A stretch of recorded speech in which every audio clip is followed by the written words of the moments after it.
So folks, our goal in this section is to teach the multivariate chain rule, which is going to be a nice extension of what you learned in Calculus 1.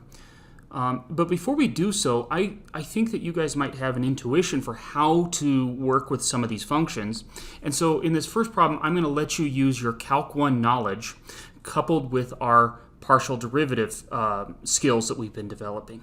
So what I'd like you to do is go ahead and pause the video, and I want you to try to answer this question where we've got z is a function of x and y, and x is a function of u and v, and y is a function of u and v, and I want you to compute partial f, partial v, so the partial derivative of this function f, and notice, so f depends upon x and y, but x and y each depend on u and v, so I want you to compute partial f, partial v directly using your partial derivative equivalent of the one variable calculus chain rule.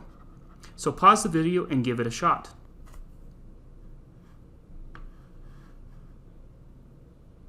So folks, there might have been a couple of different ways that you tried this problem.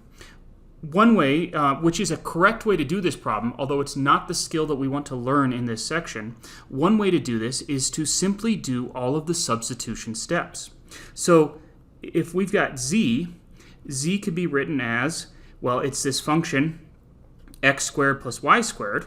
So we would have something squared times the cosine of something here.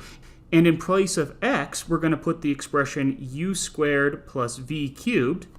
And in place of y, we're going to put the expression minus 2u to the fifth v to the seventh. So what I just did was I just did all of the substitutions. So now we would think of our z or our f. So now we think of f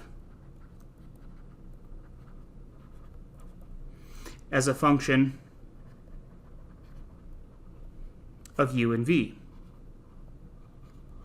So if we want to go ahead and compute the partial derivative of the function f with respect to the variable v, this now is just a problem that we know how to tackle based on what we've been doing in this chapter so far. By the way, folks, let me just mention that I could have also asked you to compute partial z, partial v. Z is the output variable, but f is the function that gives us that output variable. So I could have written this either way, and you'll see problems bounce back and forth between both those notations, and you'll just have to be flexible with them. So let's go ahead and compute this. What we've got here is a product rule between this factor and this factor right here. So let's go ahead and compute the product rule. If I recopy the first, I'll have u squared plus v cubed squared, and then I'm going to multiply that by the derivative of this second expression. Well, the derivative of the cosine of an expression is minus the sine of that expression. And then by the chain rule, we need to take the derivative of that inside expression, but we're doing a partial derivative here, so this is with respect to v.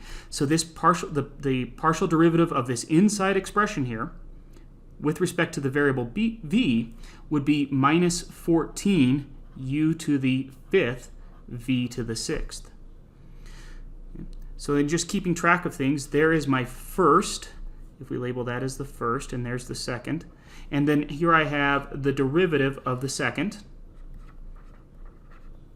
And so we're following out this chain rule, so we've got plus the second times the derivative of the first. So if we do the derivative of that first term, we'd have 2 times u squared plus v cubed. And you don't need to write this, but since it's our first time, I'll emphasize writing that to the first power. And then I'm going to, by the one variable chain rule, say I need to multiply this by the derivative of what's inside here. But because I'm doing a partial derivative, I'm going to treat that u squared as if it were a constant. And so the partial derivative of this inside expression sitting inside the x squared, the partial derivative of that with respect to the variable v is 3v squared times the cosine of minus 2u to the fifth v to the seventh. So there we have the derivative of the derivative of the first times the second, following that chain rule, and we've accurately computed partial z, partial v, or if you like, partial f, partial v.